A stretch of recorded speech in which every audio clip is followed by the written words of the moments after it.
नमस्कार दोस्तों, मेरा नाम है विजय कुमार। आप देख रहे हैं कॉमिक्स पिटारा चैनल को। तो चलिए दोस्तों, तुलसी कॉमिक्स की शानदार कॉमिक्स को शुरू करते हैं, जिसका नाम है तीन भाई। आप देख सकते हैं इसका कवर पेस्ट, जो कि कुछ इस तरह का है। तो चलिए इसकी शानदार स्टोरी को हम शुरू करते हैं।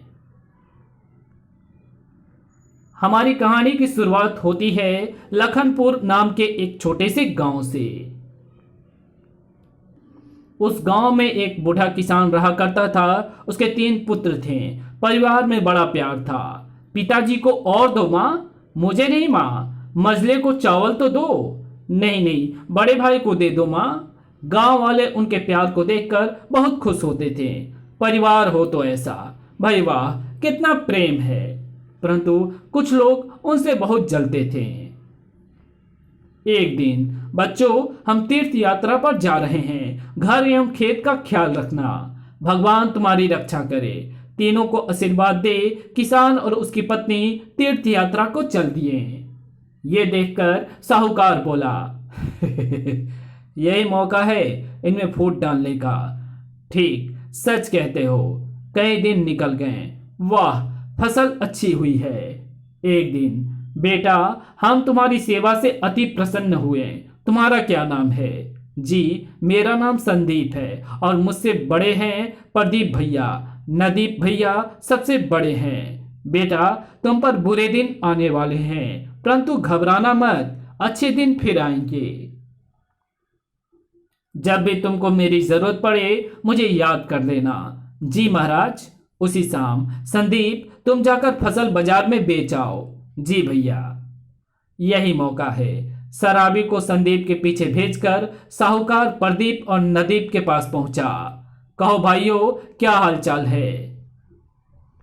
बाजार में ये लो पूरे पैसे संदीप। धन्यवाद सेठ जी।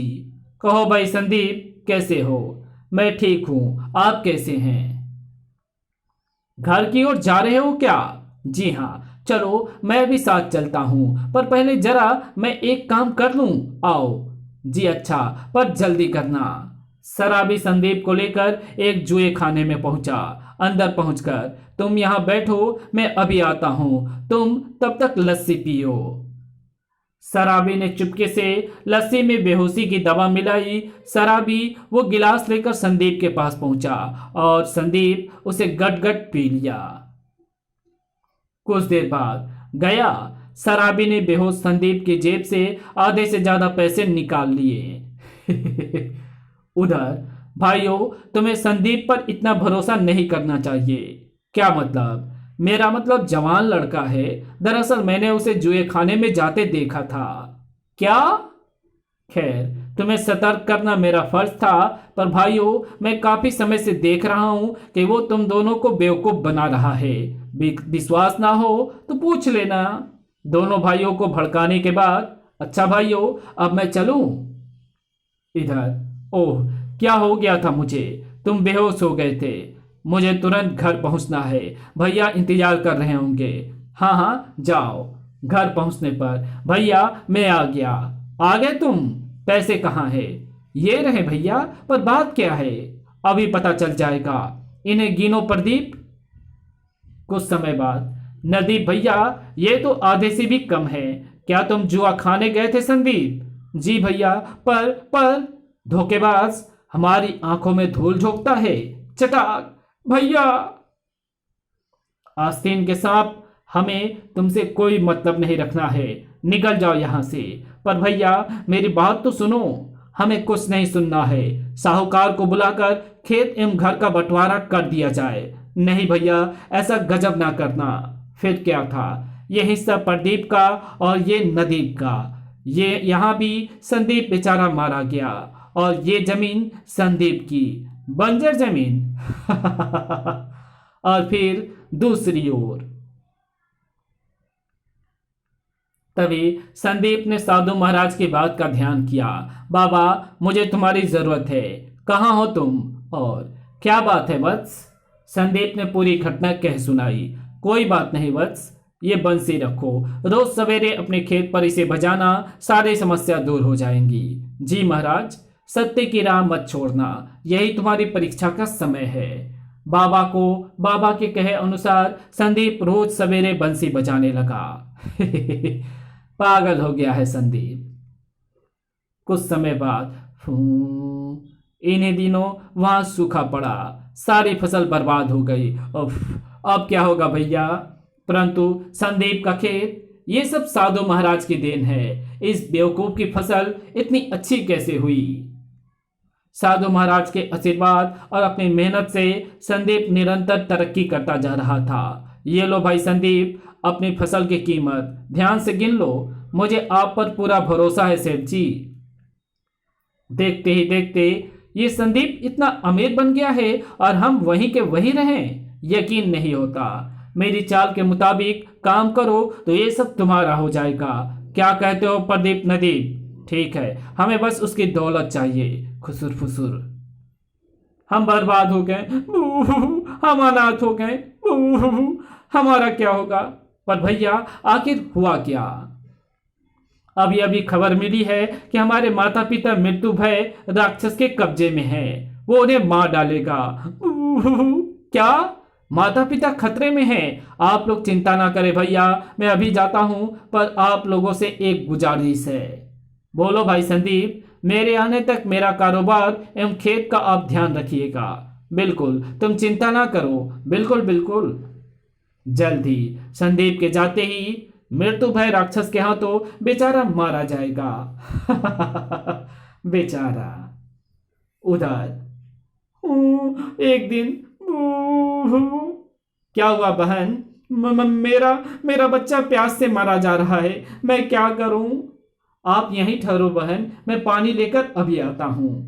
मार्ग में आखिरकार, ओह नदी। ठहरो, तुम मेरी नदी से पानी नहीं ले सकते।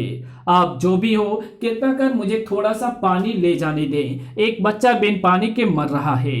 परंतु पानी के बदले तुम मुझे क्या दोगे? आप जो चाहे मैं वही दे दूंगा। मुझे तुम्हारा उतना ही खून चाहिए जितना कि तुम्हें पानी। मुझे मंजूर है। फिर क्या था?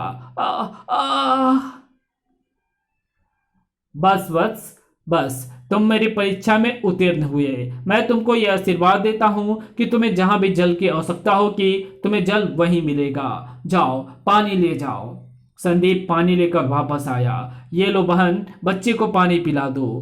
तभी तू पहला इंसान है जिसने रास्ते में पड़े जवाहरात नहीं उठाए। बाकी सब लालची थे, सो मूर्तियां बनकर भुगत रहे हैं। मैं तुमसे बेहद प्रसन्न हूँ। बस मैं तुम्हें आशीर्वाद देती हूँ कि तेरी शादी एक सुंदर एवं गुणी राजकुमारी से होगी और तुम्हें 4 लायक बेटे होंगे।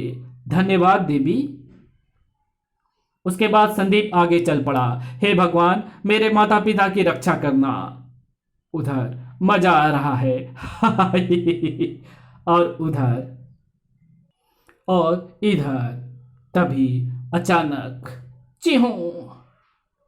संदीप उठने की कोशिश कर ही रहा था कि अचानक एक तलवार की नोक उसकी पीठ से आ लगी। संदीप ने चीते की फुर्ती दिखाई और टन, लड़के की तलवार दूर जा गिरी। मैंने तुम्हारा क्या बिगाड़ा था जो तुमने मेरे साथ ये सुलूक किया? चुप क्यों हो? जल्दी जवाब दो।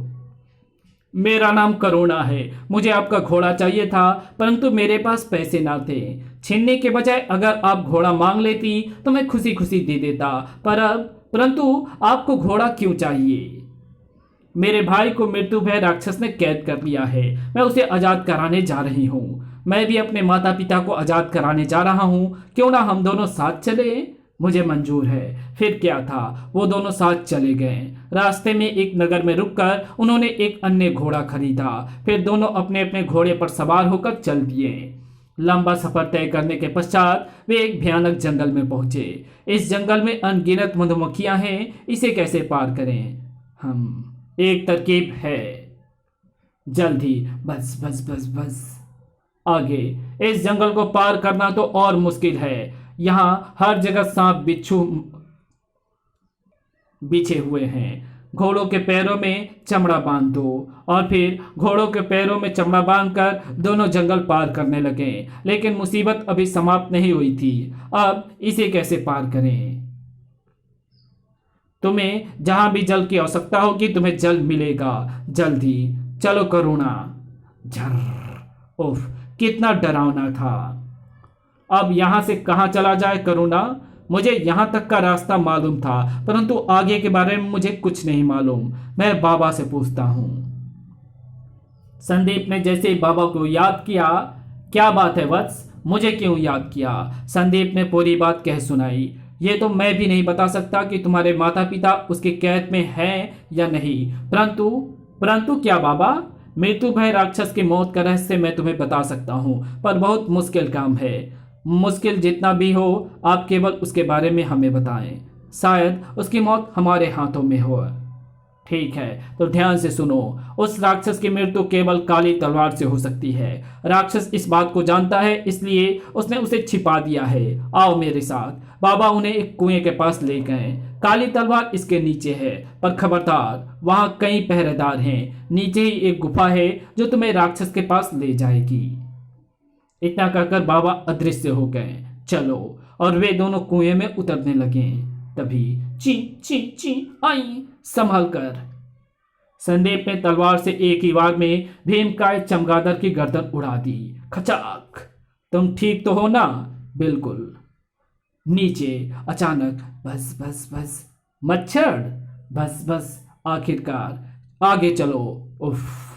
लेकिन सामने आग का दरिया उनकी प्रतीक्षा कर रहा था। ओह, आग का दरिया! और फिर धप, उन्होंने आग के दरिया को पार कर लिया। दोनों तेजी से आगे बढ़ रहे थे, लेकिन अभी वे कुछ ही दूर गए थे कि अचानक, अरे बाप रे, सांप! अगले क्षण संदीप ने तलवार से सांप की गर्दन उड़ा दी। खचाक। आगे। आखिरकार दोनों अपने मंजिल तक पहुंच ही गए। ओह, साधु महाराज ने जिस काली तलवार के विषय में हमें बताया था, शायद ये वही है। मृत्यु भय राक्षस को मारने के लिए हमें इन्हीं की जरूरत थी। तभी घर खचाक। ओह, कैसा भयानक जीव था! अब इस तलवार से मृत्यु भय का वध करके ही लौटूंगा। तभी करुणा, बचो! और फिर दोनों फुर्ती से उस गुफा से निकल आए। अचानक वो देखो, एक और गुफा! ये गुफा हमें जरूर उस राक्षस तक ले जाएगी। और वो उस गुफा में आगे बढ़ते चले गए। हमें सीढ़ियां चढ़कर देखना चाहिए। दोनों ऊपर पहुंचे, और ऊपर पहुंचते ही वो किसी महल में अंदर पाए। वो किसी महल में प्रवेश कर गए।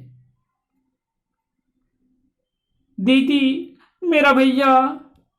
लेकिन अपने भाई की ओर बढ़ती करुणा को रुक जाना पड़ा। करुणा, तुम इसके साथी को संभालो, मैं इस मृत्यु भय से निपटता हूं। ठीक है, पर संभल कर। तेरी मौत तुझे यहां ले आई है कीड़े। अभी पता चल जाएगा किसकी मौत आई है। खच खचाक खच। सर, आ खच आ। अब बोल, मेरे माता पिता कहाँ हैं? वरना तेरी गर्दन अलग करता हूं। तुम्हारे माता पिता मेरे पास कोई भी वृद्ध मनुष्य नहीं है। यकीन ना हो तो मेरे जादुई गेंद से पूछ लो। संदीप ने जादुई गेंद से पूछा। तुम्हारे भाई तुम्हें मृत चाहते थे, सो उन्होंने झूठ बोलकर तुम्हें यहां भेज दिया। तभी राक्षस ने संदीप पर वार करना चाहा। तो मेरे माता पिता कहाँ हैं? वे वापस घर की ओर जा रहे हैं, लेकिन उसके बाद दीदी, भैया, और फिर वो तीनों वहां से चल पड़े। एक दिन, माँ, पिताजी!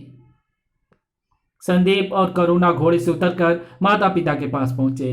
अरे बेटा संदीप, बेटा! संदीप ने पूरी बात अपने माता पिता को कह सुनाई। हम घर चलो, अभी उनकी अक्ल ठिकाने लगाता हूँ। हमारा साथ शायद